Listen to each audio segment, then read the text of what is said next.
दोस्तों, भगवान श्री कृष्ण का साम्राज्य इस धरती से भी बड़ा है, लेकिन आज मैं आपको कृष्ण के हिडन एम्पायर के बारे में बताऊंगा, जो अर्थ के सरफेस पर नहीं बल्कि ओशन के नीचे दबा हुआ है, जहां श्री कृष्ण ने अपने साम्राज्य की शुरुआत की थी।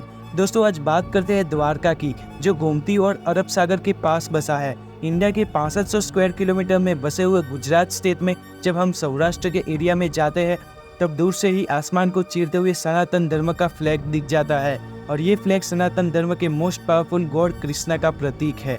लेकिन कैसे द्वारकाधीश का मंदिर ओशन में डूब गया और किस तरह से श्री कृष्णा ने ये शहर बनाया था, उसके बारे में जानते हैं। दोस्तों, मेरा नाम है मिहिर गज्जर और आज मैं आपको द्वारका की हिस्ट्री के बारे में बताऊंगा।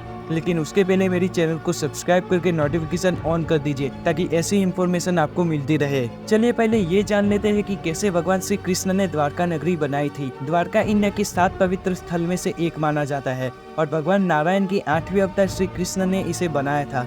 हिंदू धर्म के पवित्र ग्रंथ भगवत गीता के अनुसार कृष्ण का जन्म मथुरा की जेल में हुआ था, लेकिन उनके पिता वासुदेव उनकी सुरक्षा को ध्यान में रखते हुए उन्हें गोकुल ले गए थे।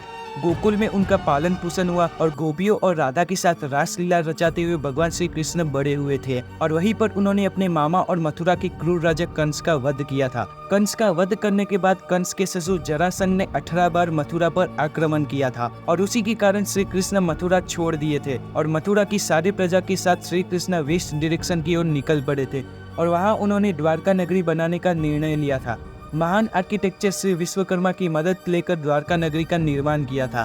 द्वारका नगरी पूरी सोने की बनी हुई थी और उसके चारों तरफ बॉर्डर थी और बीच में बहुत बड़ा शहर था। लेकिन अब भी यही सवाल है कि द्वारका नगरी कैसे डूब गई। जब श्री कृष्ण पांडवों के साथ महाभारत के युद्ध में शामिल हुए थे, तब कौरवों का नाश हुआ था, और उस दुख से माता गांधारी ने भगवान श्री कृष्ण को ये श्राप दिया था कि जैसे कौरवों की कुल का नाश हुआ है, वैसे ही पूरे यदुवंशी का नाश होगा। और इस श्राप के बाद द्वारका में विनाश का प्रारंभ हुआ था। धीरे धीरे द्वारका में सारे यदुवंशी लड़ने लगे थे। एक दिन भगवान श्री कृष्ण जंगल में पेड़ की डाली पर बैठकर गांधारी के श्राप के बारे में ही सोच रहे थे। तभी एक शिकारी का बाण कृष्ण के पैर पर आकर लग जाता है और शिकारी भगवान कृष्ण से माफी मांगने लग जाते हैं। शिकारी को दूर से हिरण दिखाई दिया था, इसलिए उसने बाण चलाया था, जो कि कृष्ण के पैर पर लग जाने से वे देह त्याग कर लेते हैं।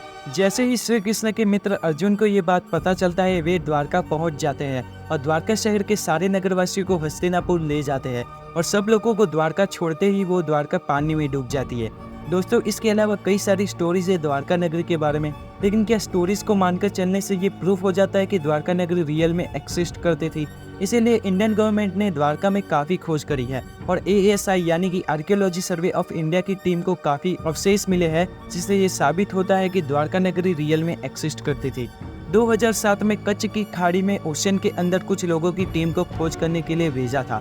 तब इस टीम ने कई सारे पत्थर को खोज निकाला था, और ASI के आर्कियोलॉजिकल साइंटिस्ट ने पूरे इंडिया में इन नमूनों को सर्वे के लिए भेजा था, और ये पता चला कि ये सारे रिसोर्स काफ़ी प्राचीन थे।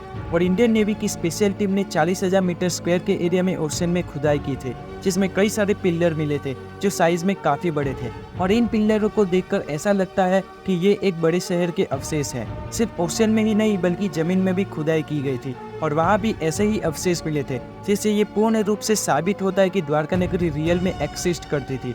दोस्तों, मेरा वीडियो पसंद आया हो तो लाइक कर दीजिएगा और अपने फ्रेंड्स या रिलेटिव के साथ इस इंफॉर्मेशन को शेयर भी कर दीजिएगा।